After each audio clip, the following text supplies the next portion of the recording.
Volte-se comigo nesta tarde para a Palavra de Deus que se encontra no Evangelho de Mateus. Abra comigo no capítulo de número 9, esta passagem das Escrituras para a qual gostaria de chamar a sua atenção. Capítulo 9 de Mateus, nós leremos o versículo de número 14.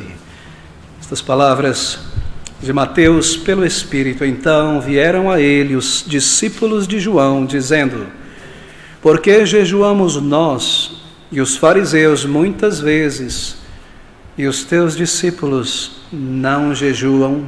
Meu título desta meditação nesta tarde é a religião que agrada a Deus é um novo coração.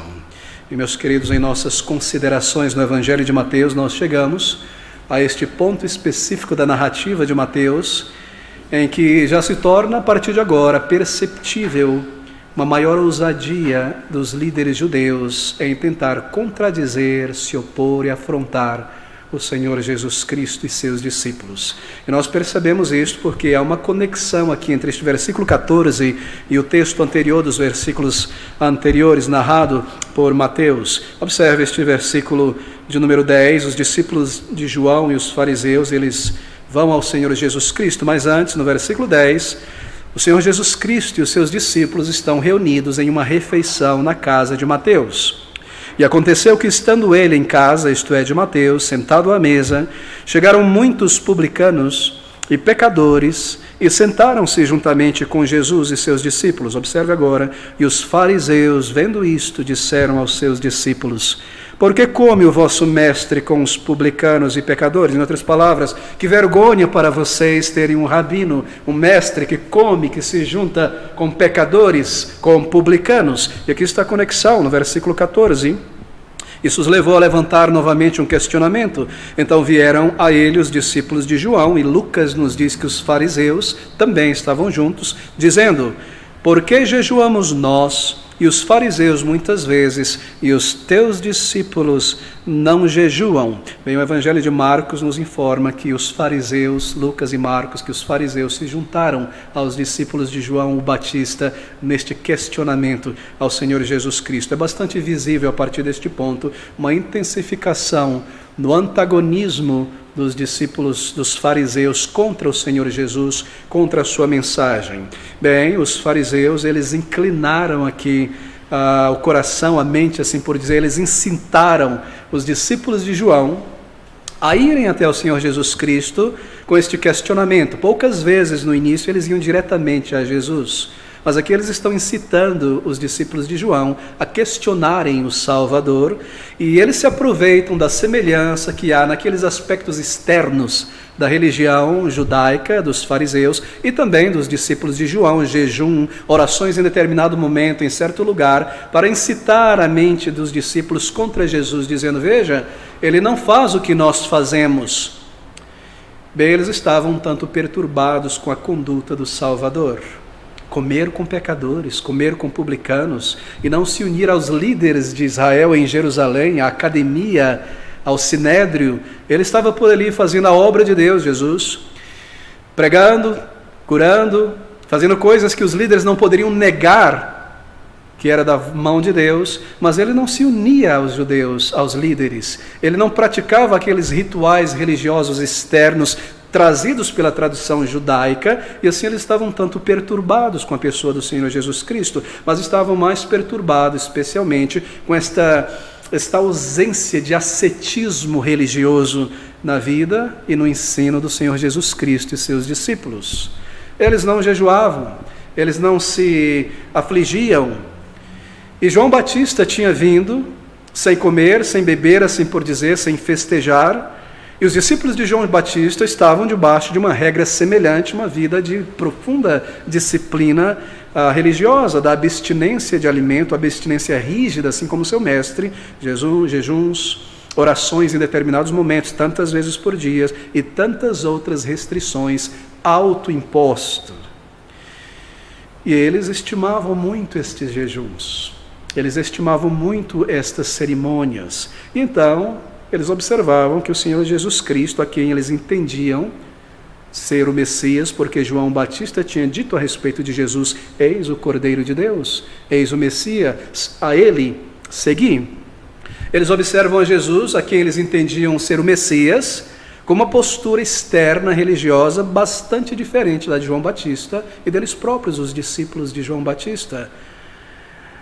E assim, os fariseus, percebendo isso, incitaram os discípulos de João Batista a se alinharem com eles e questionarem o Salvador. E assim eles trazem esta questão, os discípulos, junto com os fariseus, ao Senhor Jesus Cristo. Veja, não é uma mera pergunta baseada em curiosidade religiosa, isto é um questionamento. Eles estão questionando, e isto transparece aqui em outros lugares. Por que vocês não fazem o que nós fazemos? Então vieram a eles os discípulos de João, dizendo, junto com os fariseus, por que jejuamos nós e os fariseus, isto é, fazemos a coisa certa, assim por dizer, o que tem sido feito por nossos pais e por João Batista, e teus discípulos não jejuam?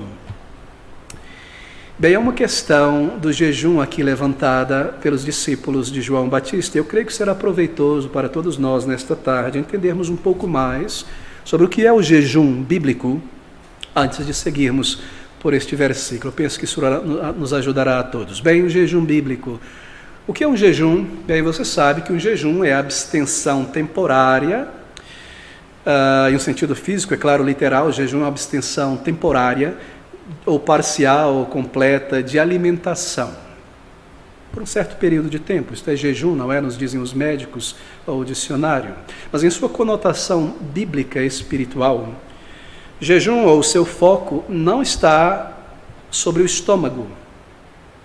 O foco não estará sobre as horas sem alimento. O foco da Bíblia está sobre aquilo que é realizado neste período de abstenção alimentar. O foco não está na abstenção alimentar, mas sim na oração, na intercessão, na comunhão com Deus, na leitura da palavra de Deus. A comunhão pessoal, sozinha, com o Senhor, em lugar recluso, longe das demais atividades, até de alimentar-se por um tempo longo, um desejo de estar na presença do Senhor. Isso é o jejum bíblico. Aquilo que deve ser feito ao longo deste período, não a ingestão de alimentos ou não. É claro, se uma pessoa está em comunhão com o Senhor e por algum tempo ela sente fome e sede, ela pode muito bem beber água e comer e voltar a ter uma comunhão com o Senhor. Por quê? Porque Deus é Espírito. Deus é Espírito. Ele está interessado no coração, na alma, e a comunhão com Deus, a adoração a Deus é em espírito e em verdade. Assim, o jejum bíblico não é o parar de receber e processar alimentos, não é pelo seu corpo, não tem qualquer relação física o jejum. O jejum, na verdade, é um termo que se apegou a uma prática. Por isso, a prática tomou o nome do elemento físico. Assim, se você esquecer por um minuto a ideia da palavra jejum, abstenção alimentar, e pensar neste período de comunhão com Deus mais intenso, por mais tempo, além daquele período que nós normalmente temos, não é, ao longo da semana, um momento para refletir, para clamar a Deus, para confessar, para interceder, para ler a palavra de Deus e checar a vontade de Deus por algum tempo, isso é o jejum. Por quê? Porque você se dedicou a isso de tal maneira que você não mais está interessado em seu trabalho, dever de casa, nem mesmo comer, você quer estar ali. E aí isto se tornou um jejum. Mas não é o alimento que está em foco aqui. Jejum na Bíblia não é algo físico meramente, abstenção de alimentos. Jejum na Bíblia é buscar ao Senhor.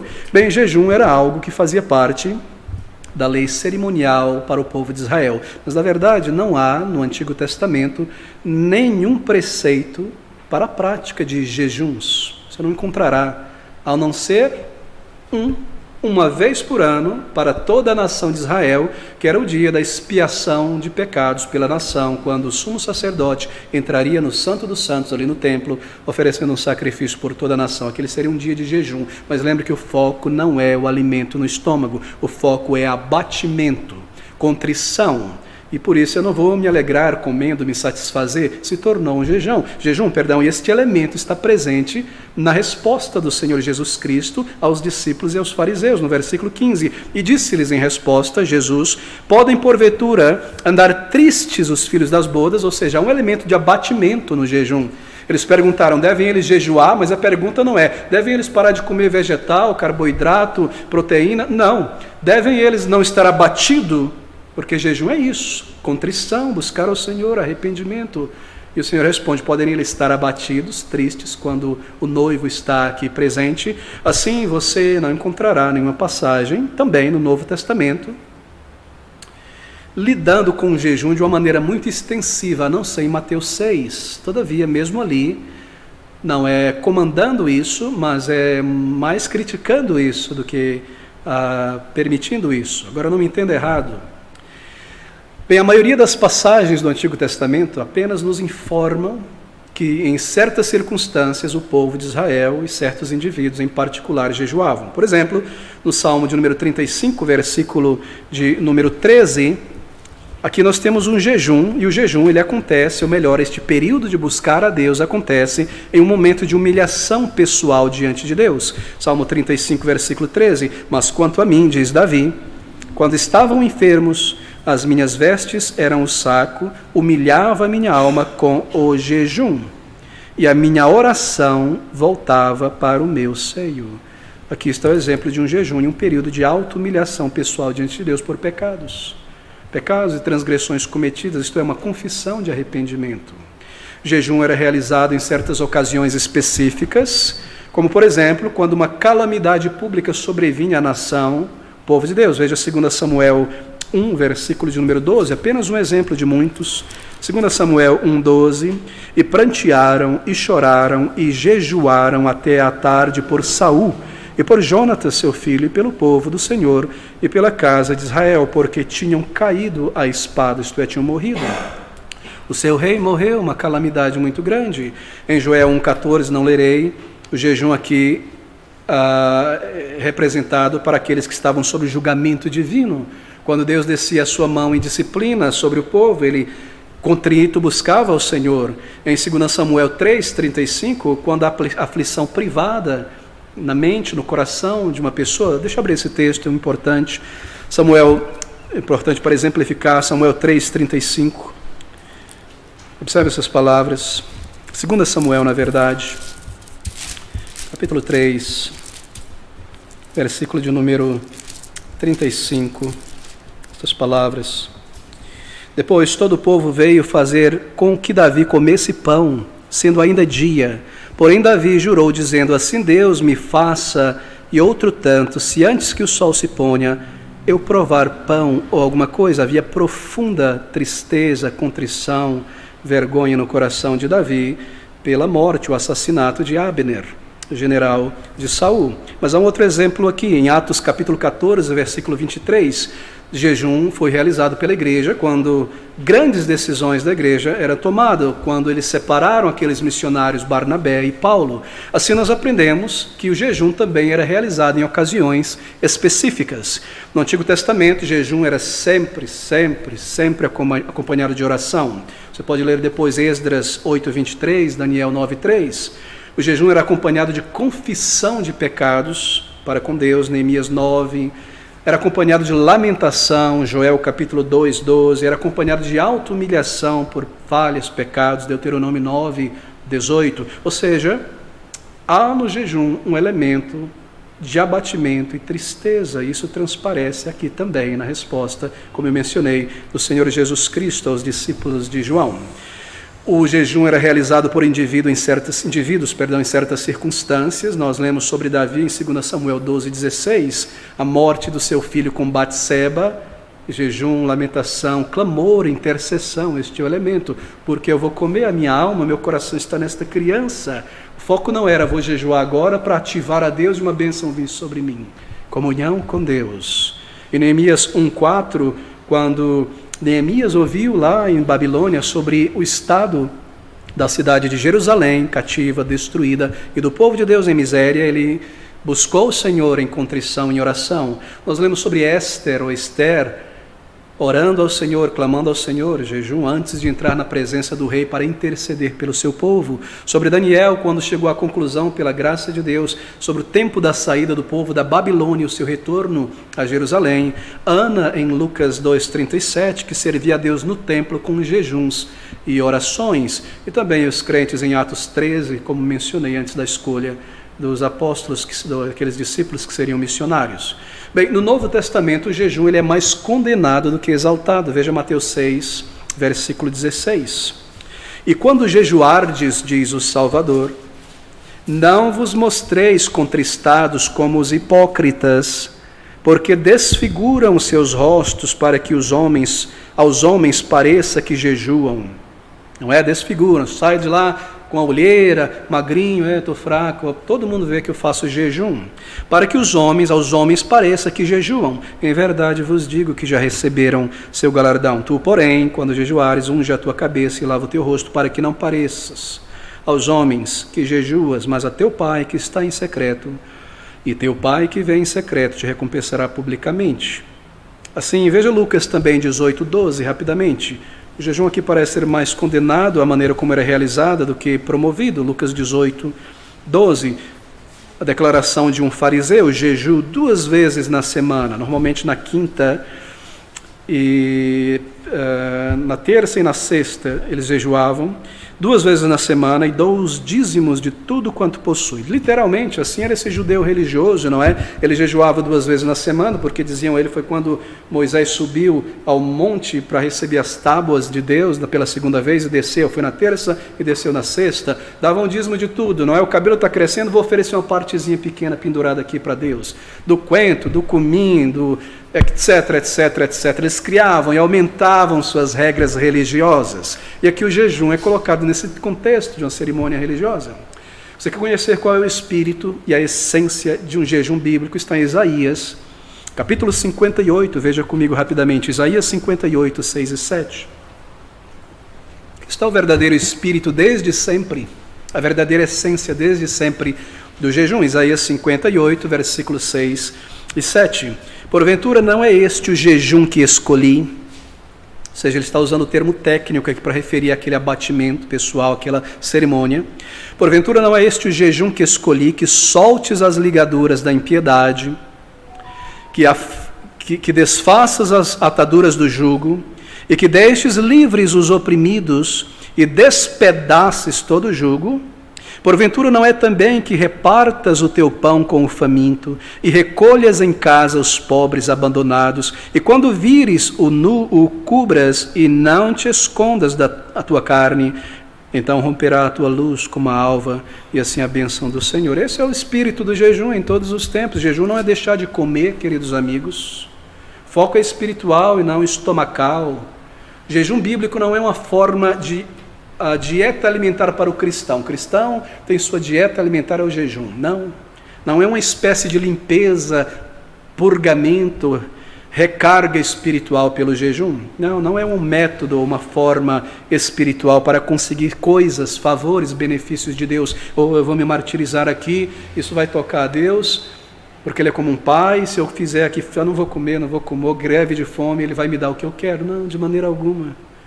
O fato de nós não nos alimentarmos não é garantia de que o Senhor responderá favoravelmente a nossa oração, porque o jejum não é feito na esperança de colocar, digamos, Deus em uma situação em que Ele esteja obrigado, assim por dizer, a nos dar o que nós queremos. Eu jejuei, eu me martirizei, o que é um dos maiores erros do movimento neopentecostal e pentecostal nessa questão de jejuns, em seus jejuns, em suas campanhas, em seus votos de fé, em suas orações no monte, etc, etc. O que é isto? Bem, o movimento pentecostal e vários outros grupos religiosos e seitas também, eles têm feito do jejum o mesmo, exatamente o mesmo que os líderes judeus do passado faziam. Eles adicionam hoje ao jejum um elemento místico que não está presente no jejum bíblico, praticando o jejum como um meio espiritual de mover a Deus a realizar aquilo que eles almejam materialmente ou espiritualmente. O jejum, observe você, hoje em dia é tomado por muitas pessoas como uma espécie de alavanca que aciona Deus para fazer algo sobrenatural por nós. Mas, queridos amigos, pensar e agir assim é tratar a Deus como uma força, uma energia abstrata que eu posso controlar, e não como um Deus pessoal, sábio, inteligente, que sonda o nosso coração e dá uma resposta de paz. Mas é muito importante compreender isso logo no início de uma jornada cristã, que Deus não abençoará um cristão, um crente desobediente à sua vontade, à sua palavra revelada.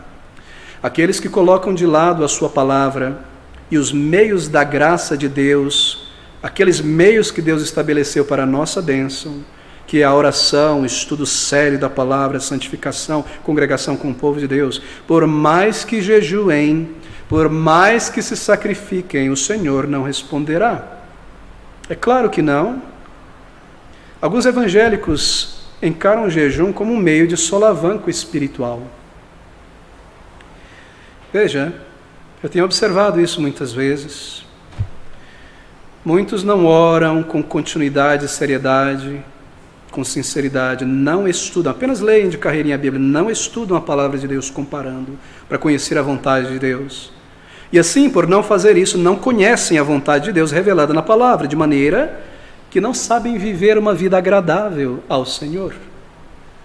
E qual é o resultado disso? Uma fé fraca, débil, fraqueza espiritual nas tentações, imaturidade espiritual, problemas. Quedas várias, ciladas do inimigo, uma vida indisciplinada, uma vida infrutífera, uma vida estéril, um tobogã espiritual.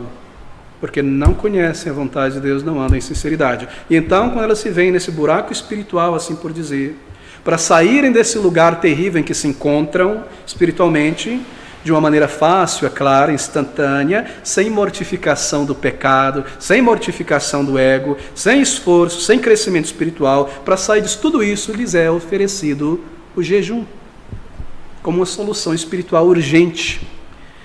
Campanhas, correntes de oração, vale de sal, fogueira de Israel e tudo mais. Mas isso é feitiçaria evangélica, isso é misticismo e não a palavra de Deus. E o jejum é colocado nessa cartilha como uma espécie de solavanco, de socorro. Da mesma forma que é oferecido os chamados cultos de libertação, oração forte, campanhas, tantos outros supostos métodos e técnicas espirituais do misticismo pentecostal. Ou seja, o jejum é promovido como uma solução para problemas espirituais e materiais. Você percebe a que ponto nós chegamos? Mas isso não é o jejum que nós encontramos na palavra de Deus. O jejum, nós vimos os textos, não é uma prática ascética. O foco não está na privação de alimentos, mas entrar na presença do Senhor. É algo voluntário, é privado, não deve ser imposto por um líder sobre a igreja, sobre um crente, pastor sobre o crente. Não deve ser usado como remédio. Envolve reclusão, é claro, dedicação à oração, comunhão com o Senhor. E envolve, obviamente, uma vida, um andar sincero e obediente diante de Deus, porque Deus é santo. Ele vê o coração, Ele vê a minha atitude. Queridos amigos, isso não é para fazer barganha com Deus. Deus não abençoa cristãos desobedientes e insinceros, por mais que jejuem, por mais que subam ao monte, façam sacrifício. Isso é a atitude de pagãos, dos fariseus, que se apegavam aos elementos externos, como se Deus fosse uma energia, eu posso controlar por meio destes ritos, essas ações. Deus é espírito, Deus é pessoal, e se eu sou pessoal, tenho personalidade, Deus muito mais. Se Ele é uma energia, eu sou maior do que Ele, porque eu tenho personalidade, capacidade de compreender e ser compreendido e compreender a mim mesmo. Deus não é uma energia, Ele é pessoal. Ele me vê agora e você agora, Ele sabe o que está passando agora em tua mente, em teu coração, o que você veio fazer aqui, o que você fez ontem, o que você fará amanhã. Assim Deus lida conosco dessa maneira pessoal, pela palavra. Para rogarmos ao Senhor por algo que nós precisamos, mesmo em urgência, a Bíblia não impõe o jejum como um critério. Nós podemos pedir todas as coisas segundo a vontade de Deus em oração.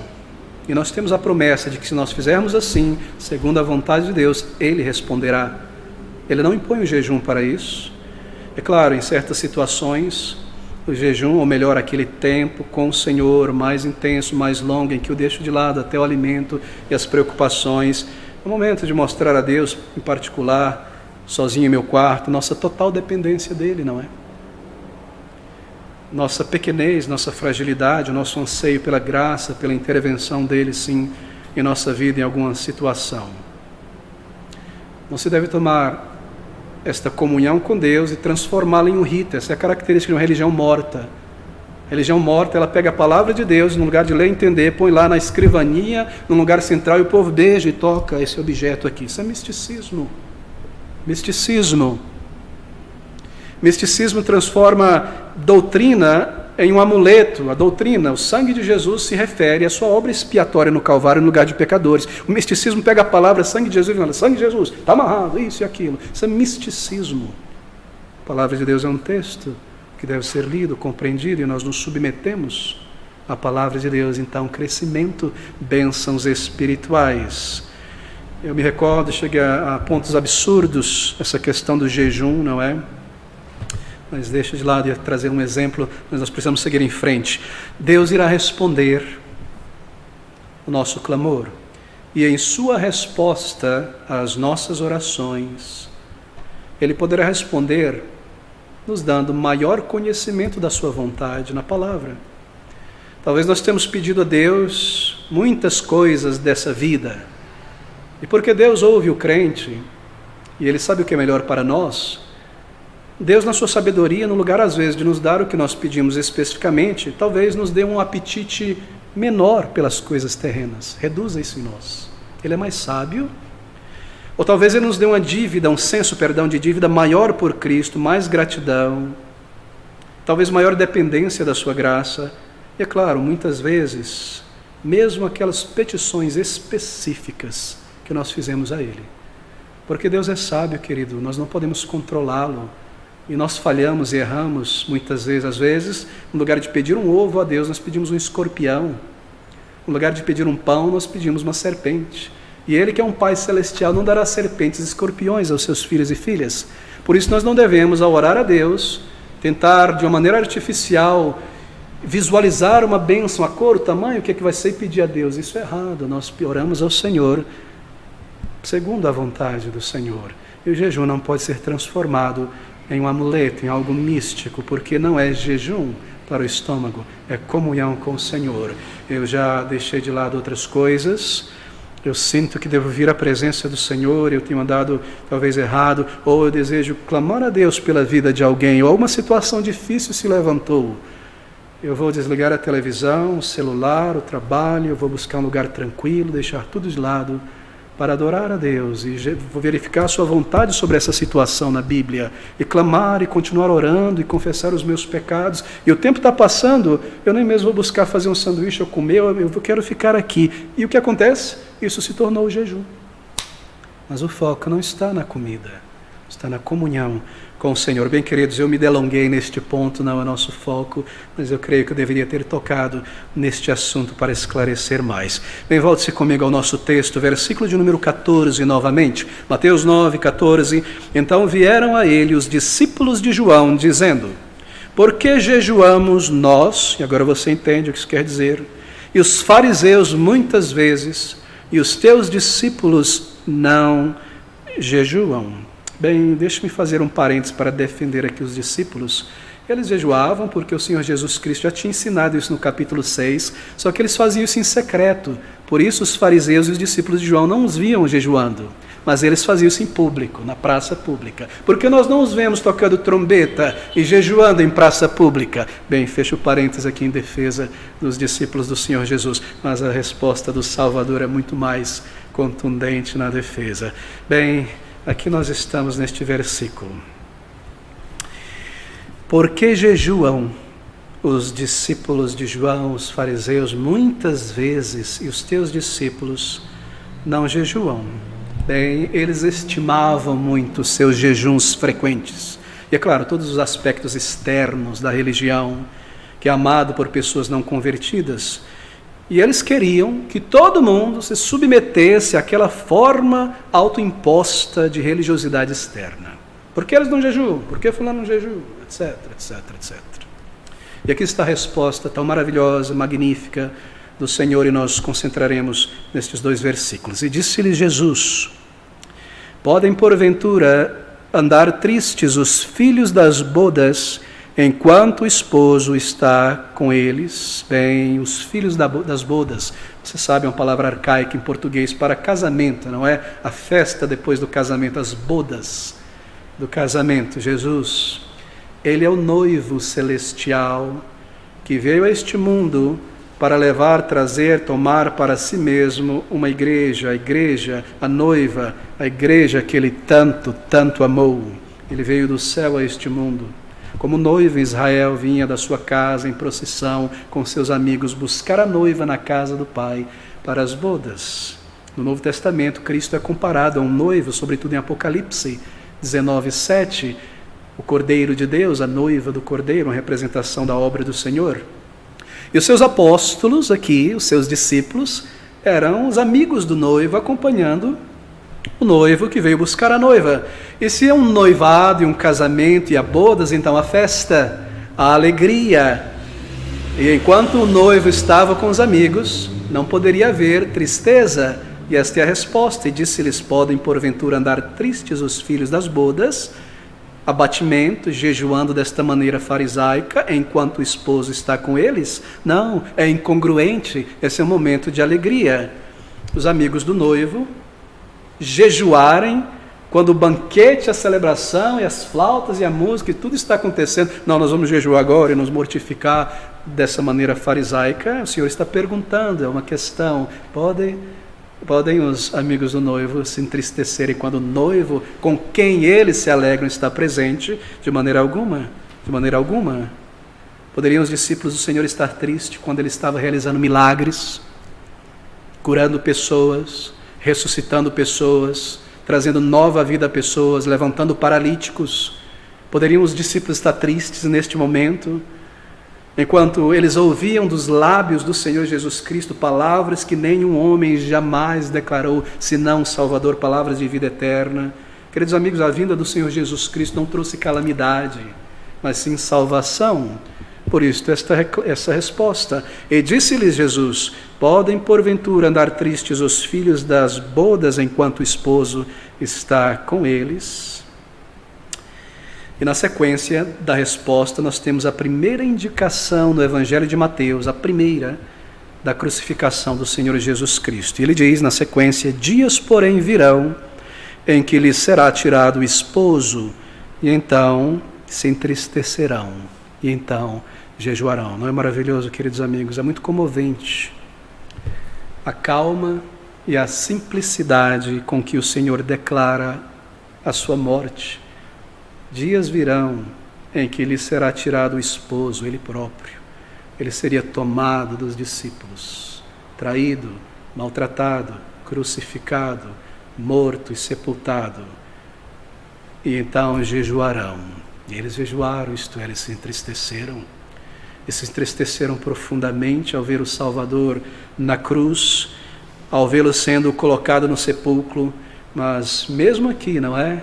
No início do ministério, no momento do ápice da popularidade do Senhor Jesus Cristo, ele já viu e já vislumbra a sombra da cruz.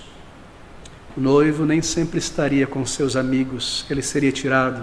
Mas veja, essa tristeza não seria longa, como nos informa João 16:16, porque em pouco tempo ele ressuscitou no terceiro dia, e a alegria deles e o gozo deles foi tão grande. Ele nos diz em João 16, em pouco tempo o mundo rirá e celebrará e festejará, e vós estareis abatido. Em pouco tempo ele seria crucificado, mas então vós vos alegrareis novamente em sua ressurreição, e o vosso gozo ninguém pode tirar. E eles se alegraram grandemente, grandemente, grandemente. Pasmaram ao ver o Salvador, quase não creram. Foi maravilhoso, queridos. Então, para ilustrar esta resposta dada aos discípulos e aos fariseus, o significado dela, é claro, o Senhor lhes dá agora duas pequenas miniaturas parábolas, versículos 16 e 17. Ele diz então na sequência, deixe-me ler a partir do versículo 15 para soar o raciocínio. E disse-lhes Jesus, a pergunta, não é? Por que não jejuam? Por que não fazem como nós e os fariseus? Podem porventura andar tristes os filhos das bodas, enquanto o esposo está com eles? Dias, porém, virão em que lhes será tirado o esposo, então jejuarão. E aqui está a ilustração agora. Ninguém, ele continua respondendo, explicando, ninguém deita remendo de pano novo em roupa velha, porque semelhante remendo rompe a roupa e faz-se maior a rotura.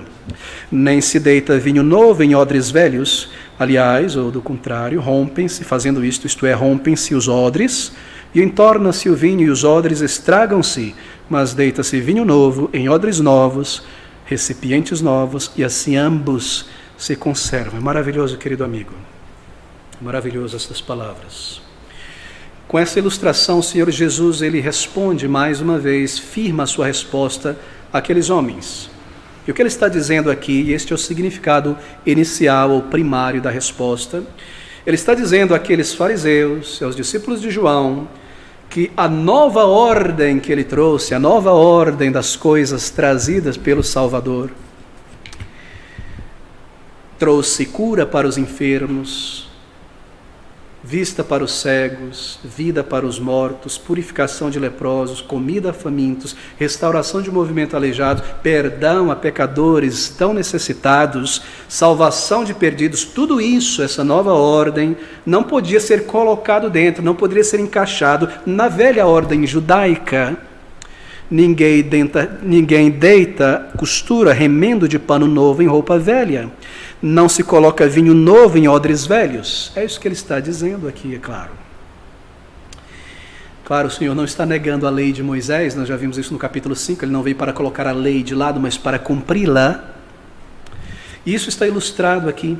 Bem, se você coloca um remendo de um pano novo em uma roupa velha, pensa sobre um tecido maravilhoso, novinho, brilhante, aquele cheiro da fábrica, da tecelagem. E aqui está uma roupa velha, por velha quer dizer surrada, tão lavada que as fibras já estão aparecendo, fininha, suja, manchada, ruim. E aquele pano é robusto, ele é novo, ele não foi lavado, isso quer dizer, ele não encolheu, não é? Ele está ali, quando lavar ele vai encolher um pouco. Você corta um pedaço desse pano para remendar uma roupa velha, pronto, costurou lá. Vai lavar esta roupa, o que acontece? O pano novo, o remendo encolhe e abre mais o buraco, se solta e ainda abre mais o buraco. É isso que ele está dizendo, e disse-lhes: ninguém deita remendo de pano novo em roupa velha, porque semelhante remendo rompe a roupa e faz-se maior a rotura. E na segunda parábola ele continua reforçando a primeira. Ele fala sobre vinho e odres, e ele diz: nem se deita, se coloca vinho novo em odres, recipientes velhos. Aliás, rompem-se os odres, entorna-se o vinho, os odres estragam, mas se deita vinho novo em odres novos, e assim ambos se conservam. Bem, os odres de Israel, deixa eu apenas explicar, para que a ilustração possa saltar aqui do texto. Os odres é um termo para recipiente, para líquido, não é? Na antiguidade, você sabe, os odres eram feitos de pele de bode, pele de ovelha, porque a pele ela é muito elástica. A pele era removida do animal e ela é deixada ao sol, depois ela era invertida, colocada do avesso, como uma meia, uma camisa colocada do avesso. E assim começava a se preparar aquela pele, você pode visualizar ali o lugar da cabeça e dos pés e do rabo, não é só a pele sobrando como um balão fino, elástico e forte. E o lugar onde era o pescoço se tornava a boca do odre, onde se colocava o vinho e derramava. E as outras protuberâncias, como o pé, que era aberto, era amarrado forte com cordas, os 4 pés, e a cauda, o rabo também. E aí ficava aquele elemento grande, do tamanho da ovelha, muito grande. Um odre era carregado na antiguidade, nos camelos, pelas pessoas. E havia odres melhores também, que era utilizado para beber, não é? Este é o odre, esta ideia, esta é a figura. E vinho e líquidos eram colocados ali para serem carregados. E o vinho em particular deveria ser colocado numa pele, num odre novo. Por quê? Porque quando você põe o suco, o produto da uva, ali dentro, ele vai naturalmente fermentar para se transformar em vinho. E com a fermentação há uma expansão, desenvolvimento de gases que irá expandir a pele naturalmente para suportar. Mas pense você, se você pega um odre, uma pele já usada, antiga, por onde passou o vinho, e vai agora, com ela vazia, colocar um vinho novo, aquela pele já foi esticada, ela está ressecada, e a fermentação da uva irá rasgar, rebentar aquela pele. E é isso que ele está dizendo: não se deita vinho novo em odres velhos. Aliás, fazendo assim, rompem-se os odres, entorna-se, derrama-se o vinho, e os odres estragam-se. Mas deita-se vinho novo em odres novos, e assim ambos se conservam. Assim, para o vinho novo, uma pele nova deve ser utilizada. Ou você perderia o vinho e perderia o odre, que ainda poderia ser utilizado, antigo, para carregar alguma coisa. O novo vinho do perdão, salvação pela fé, pela misericórdia de Deus, remissão de pecados por meio do sacrifício de Jesus Cristo. O novo vinho da alegria, da bênção da salvação, de ter paz com Deus, de ter alegria no Senhor, de ter certeza de vida eterna, de saber que já não há mais condenação para aqueles que creem em Cristo Jesus. Esse novo vinho, ele deve ser derramado dentro de um novo odre de gratidão, de alegria, de contentamento, de liberdade dos filhos de Deus, de obediência voluntária ao Senhor, e não no velho odre da religiosidade externa dos jejuns e das cerimônias e disso e de aquilo, tentando aplacar a Deus. Não, um coração grato, uma nova vida transformada, uma entrega sincera, uma vida para o Senhor, um serviço espontâneo, e não dentro do velho odre do abatimento e dos jejuns. E disse-lhes: ninguém deita remendo de pano novo em roupa velha, porque semelhante remendo rompe a roupa e faz-se maior a rotura. Nem se deita vinho novo em odres velhos, aliás, rompe-se os odres, entorna-se o vinho e os odres se estragam. Mas deita-se vinho novo em odres novos, e assim ambos se conservam. O Senhor toma uma ilustração a partir de algo comum da vida daquelas pessoas que fariam entender sua resposta do versículo 15. Podem, porventura, andar tristes os filhos das bodas enquanto o esposo está com eles? E esse é o significado primário dessas duas ilustrações da parábola. Ele responde aos fariseus, responde aos discípulos de João, mas há algo, querido amigo, eu gostaria que você colocasse todo o restante da tua energia, dos teus olhos despertos neste ponto. Algo muito profundo aqui. Algo, é claro, que transcende esta aplicação histórica primária para aquele dia, aqueles homens. Algo que passa pelo Espírito para todas as pessoas e para nós. E não sou eu que estou inventando, isso não está aqui. E você perceberá. O Senhor Jesus Cristo está falando sobre o seu reino, sobre a sua salvação, sobre a nova vida. E essas duas pequenas parábolas, como todas as demais, são parábolas evangelísticas. Por quê? Porque elas comunicam um aspecto da salvação do Evangelho. Lá em Lucas, por que eu estou dizendo que elas são parábolas? Porque Lucas nos diz, Lucas 5,36, é a mesma narrativa, e disse-lhes também uma parábola, certo? Você sabe, o Senhor Jesus Cristo, ele usava de belas, profundas e claras ilustrações que nós chamamos aqui de parábolas. Eles também, ninshal, que é o termo hebraico, um dizer que ilustra. Ele ensinava e depois, maravilhosamente, ele desenhava.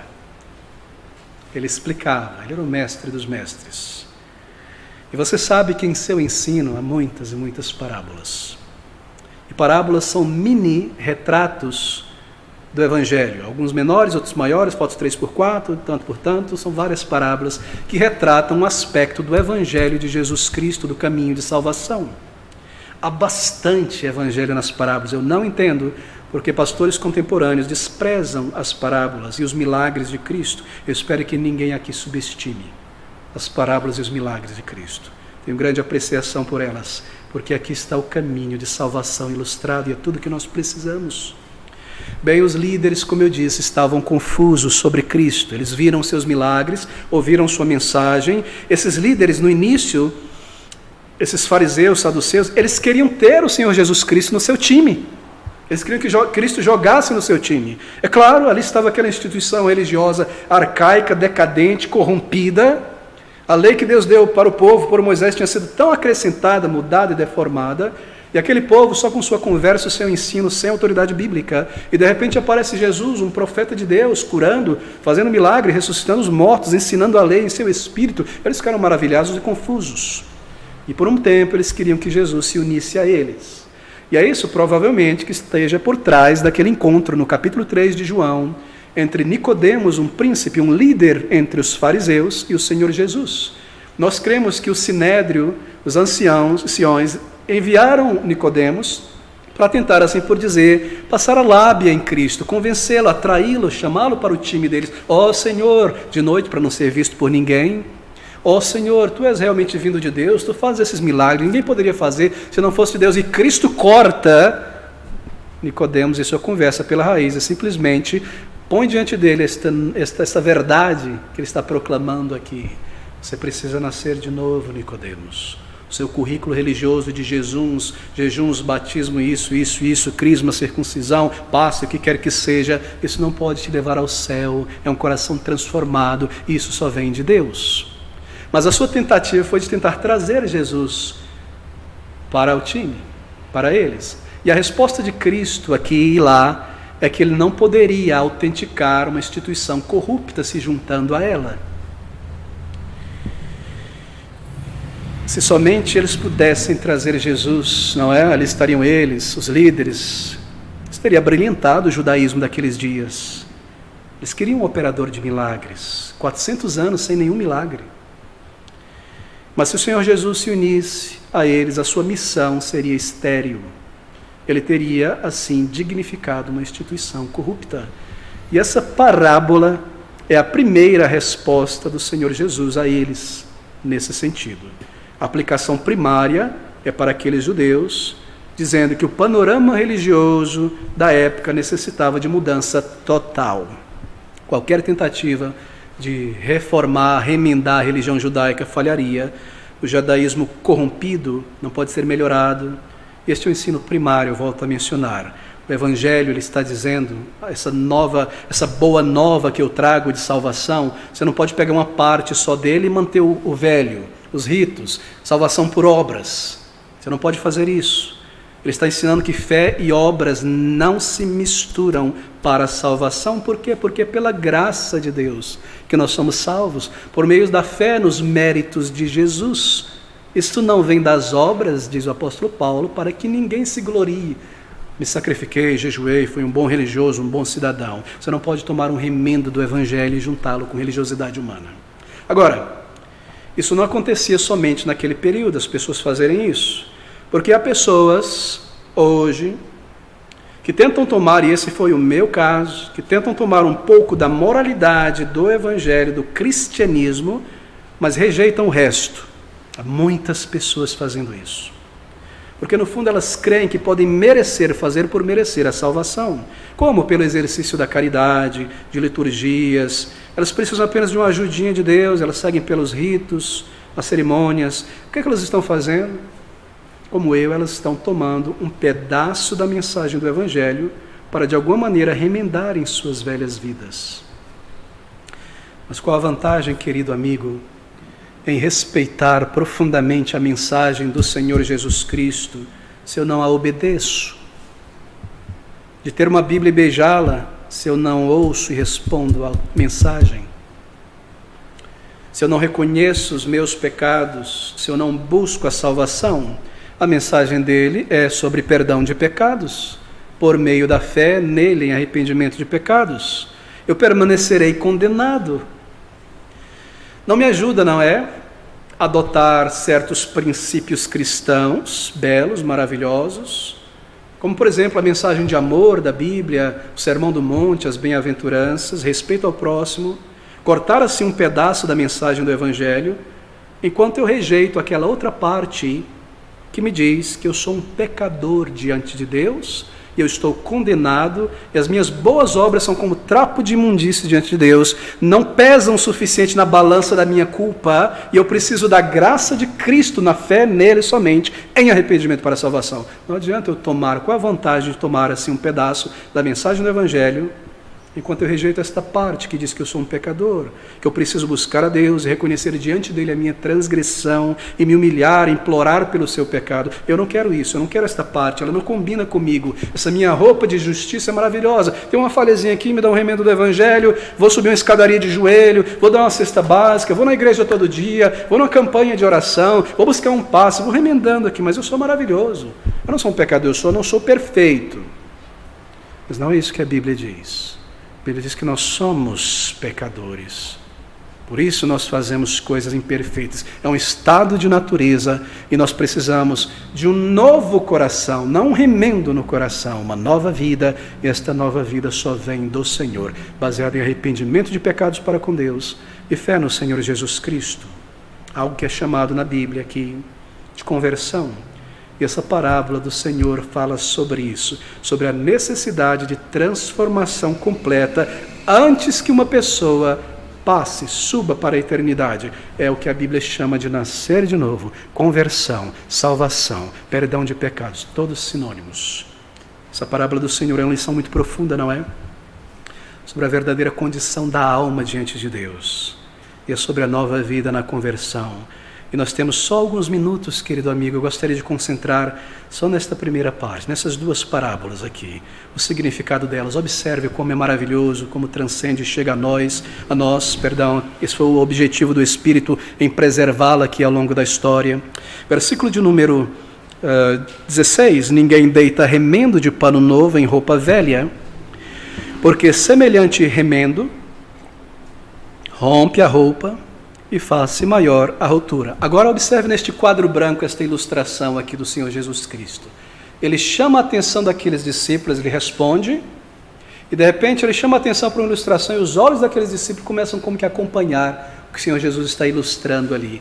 Isso é algo maravilhoso, é algo tremendo. Aqui está duas roupas. Ele diz pano, mas lá em Lucas 5,36, ele menciona, isso é muito interessante, Lucas adiciona um pouquinho mais a esta parábola, dizendo que o Senhor Jesus disse que não era apenas um pano, era uma roupa nova.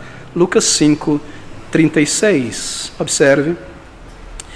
E disse-lhes também uma parábola: ninguém deita um pedaço de uma roupa nova para a cozer em roupa velha. Aqui estão na ilustração dois vestuários, duas roupas.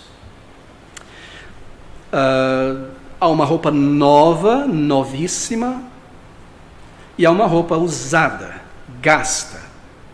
E alguém, de uma maneira muito estranha e incompreensível, irá pegar uma tesoura de costureiro bem afiada, chegar nesta roupa belíssima, maravilhosa, cortar um pedaço desse pano, dessa roupa nova, e pegar nessa roupa velha, terrível, gasta, surrada, fibrosa, a ponto de passar, ser jogado fora, e tentar remendar ela. Porque alguém, em sã consciência, faria uma coisa dessa? Por que não vestir a roupa nova? Pessoas que são assim, pasmem você, no sentido literal. Mas entenda, são duas roupas, não é? Por meio de uma das roupas, a roupa velha, gasta, surrada, o Senhor Jesus está ilustrando a condição de nossas almas antes do perdão da salvação. É nada mais que uma vida velha, uma roupa velha, gasta, manchada pelo pecado, surrada neste mundo, vivendo longe de Deus, em termos morais, arruinada, manchada por milhares de manchas e pecados na consciência, na memória, cicatrizes no corpo. É isso que ele está ilustrando aqui, claro. E essa outra peça de roupa, uma roupa nova, representa, claro, a nova vida em Cristo Jesus.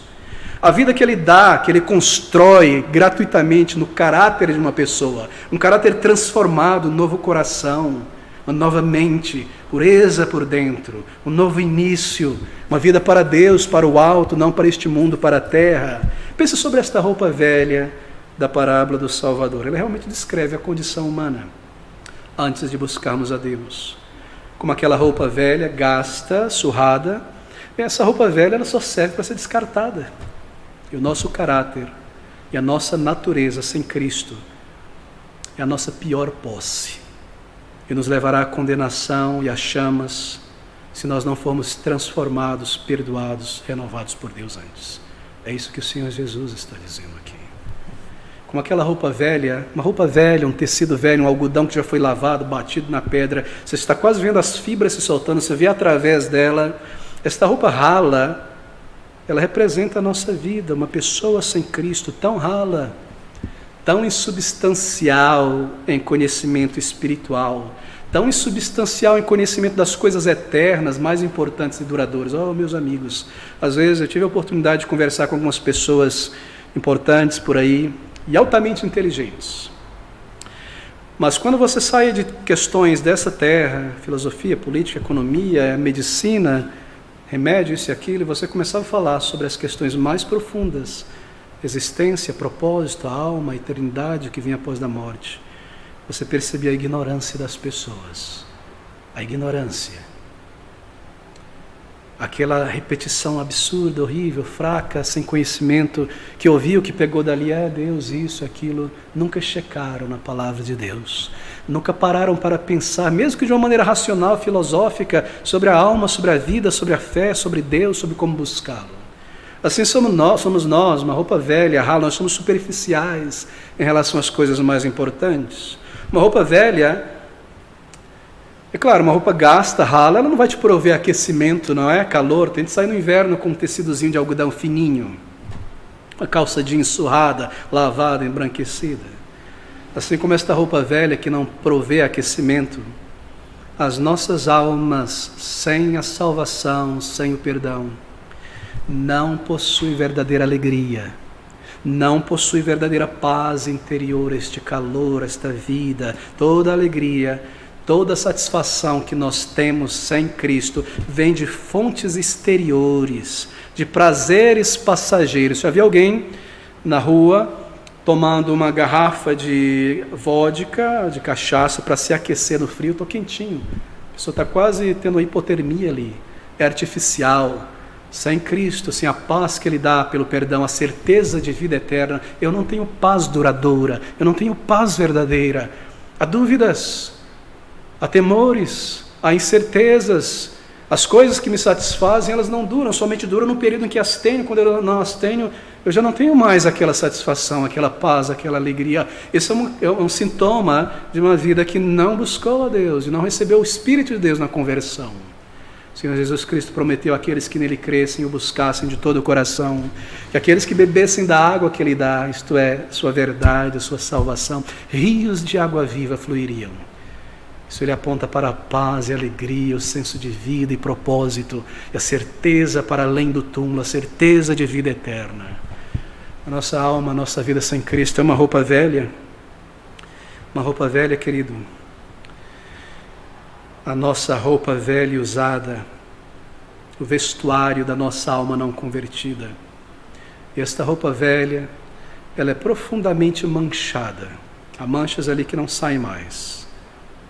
Nossa alma está marcada por nossa culpa. Você sabe o que é a culpa? Você sabe o que é pecado?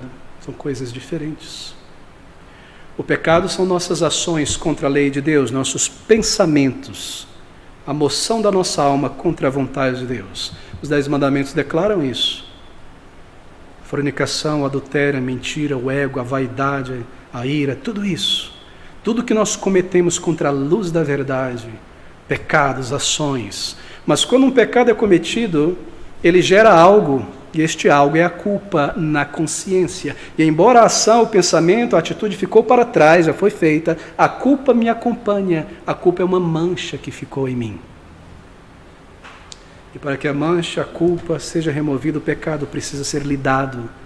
E por isso que Jesus Cristo veio a este mundo para lidar com o pecado, para remover a culpa e dar salvação.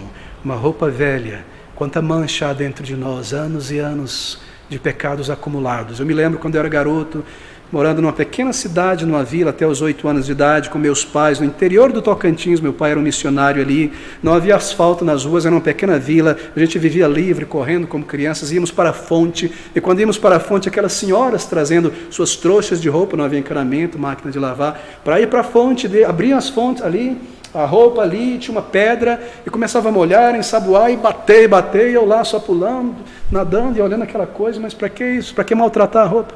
Eu perguntei à minha mãe, ela falou: está encardido, e só sai assim, e não saía. E tantos anos de pornografia na mente, tantos anos de eu, ego, manchando, vaidade, quantas mentiras pequenas, grandes, imensas, quantas traições no contrato, nas palavras, quanto exagero, quanto ódio, quanta perversidade, quanta maldade, quanta mancha acumulada. Você imagina que um pouquinho de cinza na sexta-feira irá limpar todo esse carnaval? Que o batismo na água física irá lavar o seu coração? Você imagina que jejum, que cerimônias pode transformar a alma? Que está o pecado dentro de nós. Não é um remendo, querido amigo, é uma nova vida que Jesus Cristo te promete. É uma nova vida que você precisa. Você não poderá entrar no céu com esta roupa manchada. Você precisa de novas vestes lavadas no sangue precioso do Senhor Jesus. Você precisa dos méritos de Cristo. Deus precisa olhar sobre você, sobre mim, através desta lente e me ver limpo, excelente é Jesus. Sem Jesus eu permaneço em meus pecados. Você necessita desta salvação. Sem Cristo, sem esta salvação, você não poderá, não estará pronto a prestar contas a Deus um dia. Pense sobre isso, esta é a coisa mais séria. Isso dói ouvir, é difícil ouvir, é difícil engolir isso, talvez porque você nunca leu isso na palavra de Deus. Não se pode colocar um remendo velho, novo em roupa velha. Essa mancha não pode ser removida com liturgias, batendo em pedras, andando descalço no sol quente, sangrando. É uma mancha indelével. A roupa precisa ser levada a Cristo, a fonte carmesim. Oh, meus queridos amigos, nós não podemos fazer nada de nós mesmos. Entende? A culpa permanece até que ela é removida por Cristo. Quando você vem a Ele em arrependimento como um pecador, trazendo a tua trouxa de pecados, trazendo a tua roupa velha, a tua alma diante dEle. Não se ofenda com isso. O desejo dEle é te salvar, te lavar, não te condenar. Essas palavras são para salvação, para a vida. Por que você se ofende com isso? Se Ele traz salvação e libertação, Ele não te pede nada, Ele não te pede teu dinheiro, nada que você tenha a não ser este coração manchado pelo pecado, e Ele te dará um novo coração. Apenas este coração podre, esta pedra que irá te afundar na condenação e te dar vida, Ele veio para salvar. Você percebe como Satanás engana, ilude, trazendo foco para ritos, para coisas que não podem transformar. Quando a salvação é gratuita, estendida, oferecida, você encara os teus pecados, você encara a tua necessidade, você se aproxima diante de Deus em oração. Em oração. Diz a Ele o teu pior.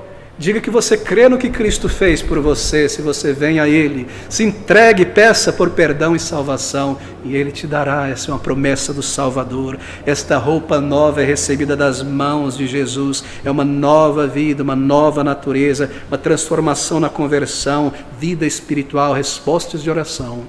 Seu nome no livro da vida, certeza de vida eterna. Foi no Calvário, na cruz, em seu sofrimento, que Ele comprou por essa roupa.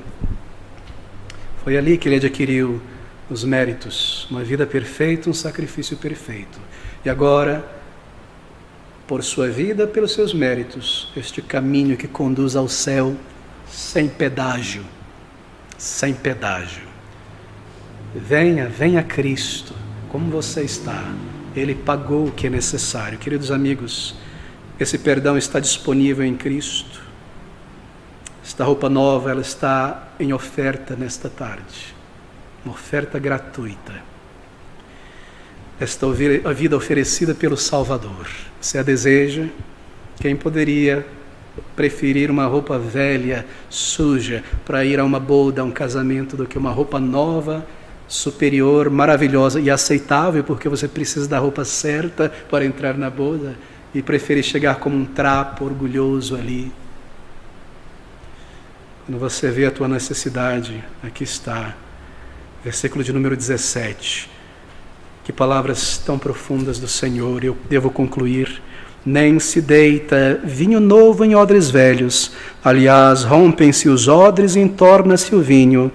Obras não podem te salvar, e os odres estragam, mas deita-se vinho novo em odres novos, e ambos se conservam. Eu devo concluir aqui. Mas há um detalhe final nessa narrativa que muitos leitores deixam escapar. Me pergunto se você notou este detalhe. Ele está logo no início do versículo de número 14. Aparece logo lá. E o detalhe é este, que foram os discípulos de João que foram ter com Jesus e trazer essa questão do jejum. Então vieram a ele os discípulos de João. Discípulos de João? Mas nesta altura do ministério de Jesus, já não haviam mais discípulos de João. João fora preso, ou pelo menos não deveria haver mais. O ministério de João tinha terminado, ele está agora no pano de fundo. João veio para preparar o caminho, ele era uma patrola, ele preparou o caminho. E agora o Senhor vem nesse caminho com seus discípulos pregando em todo lugar. Ele está no pano de fundo. O que estão fazendo aqui nesta altura? Discípulos de João. Bem, João Batista, você se recorda, cumpriu a sua obra e caiu no pano de fundo, assim por dizer. Ele fez isso de propósito, porque ele disse: é necessário que Cristo apareça e eu diminua. Pano de fundo. E ele havia encorajado os seus próprios discípulos a seguirem a Cristo. Eis o Cordeiro de Deus, a ele ouvi, a ele segui. Mas nós lemos aqui sobre estes discípulos de João. Assim, quem são esses discípulos de João o Batista? Propósito, Batista não era o sobrenome dele, é porque ele batizava, imergia. Se ele aspergisse, seria João o aspergista, mas é Batista. Assim, quem são esses discípulos de João que imerge? João o Batista, por isso que não é um sobrenome, mas o que ele fazia? Bem, nós podemos simplificar dizendo o seguinte: eles eram pessoas que perderam o trem. Eles falharam em reconhecer o Messias que havia chegado. Eles falharam em seguir a Jesus como João havia indicado. E ainda nesta altura permaneciam seguidores de João Batista. Não é de se surpreender, não é? Que eles estejam fazendo perguntas desse tipo a Jesus. Por que não jejuar como João Batista? A fé deles estava enviesada, torcida, misturada com o velho pano. No lugar de seguirem em frente, no lugar de deixarem de ser discípulos de João e tornarem-se discípulos de Jesus Cristo Salvador e entrarem no reino de Deus com Ele, eles estavam presos no passado. Como se Jesus, o Messias, nunca tivesse chegado, como se a velha ordem ainda estivesse em vigor. Bem, queridos amigos, certamente não há mais discípulos de João Batista hoje no mundo, não é? Pelo menos não deveria haver. Mas há ainda muitíssimas pessoas que continuam e que ainda hoje cometem o mesmo erro que os discípulos de João. São pessoas que sabem algo a respeito de Jesus, mas eles nunca fizeram aquilo que Jesus disse que deveriam fazer. Elas nunca se aproximaram, nunca foram pessoalmente a Jesus. Nunca buscaram pessoalmente o Salvador. Cristianismo não é uma religião. Sim, sociologicamente é uma religião, comparativamente. Mas cristianismo é uma pessoa. Cristianismo é Jesus, Salvador. E ser um cristão é ter um relacionamento real com Ele. Ir a Ele para o perdão e a salvação e tê-lo e ser um filho de Deus. Isso é cristianismo.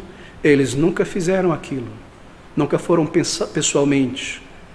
Nunca começaram a segui-lo, nunca receberam aquilo que ele estende a mão para oferecer a nova vida. Eles conhecem muito sobre Jesus, textos da Bíblia, o cristianismo, mas é só isso que eles têm. Eles permanecem em ritos, em coisas, aquilo mais, faça isso, faça aquilo, e tudo estará bem. Eles não foram a Cristo para a salvação. Em palavras simples, eles nunca conheceram, eles nunca receberam a nova vida, o vinho novo, a profunda alegria da salvação, o gozo de estar presente diante do Senhor Jesus como um filho, a alegria de estar junto com Ele, o gozo da cura interior, isto é, do perdão do pecado e da remoção da culpa. Eles nunca experimentaram isso, porque eles nunca foram ao Senhor Jesus para isso, para a reconciliação, para o gozo da vida eterna. Oh, meu querido amigo, nesta tarde, não se prive da graça do Senhor Jesus Cristo, não termine os teus dias condenado, não pereça, não perca esta nova vida, não deixe que a luz de Deus na palavra se passe por você e vá em outra direção e você morra em teus pecados. Se Ele te chama hoje, Ele faz isso pela palavra pregada, clame a Ele, peça a Ele por perdão e por uma nova vida. A nova vida, a verdadeira vida que o Salvador ainda oferece.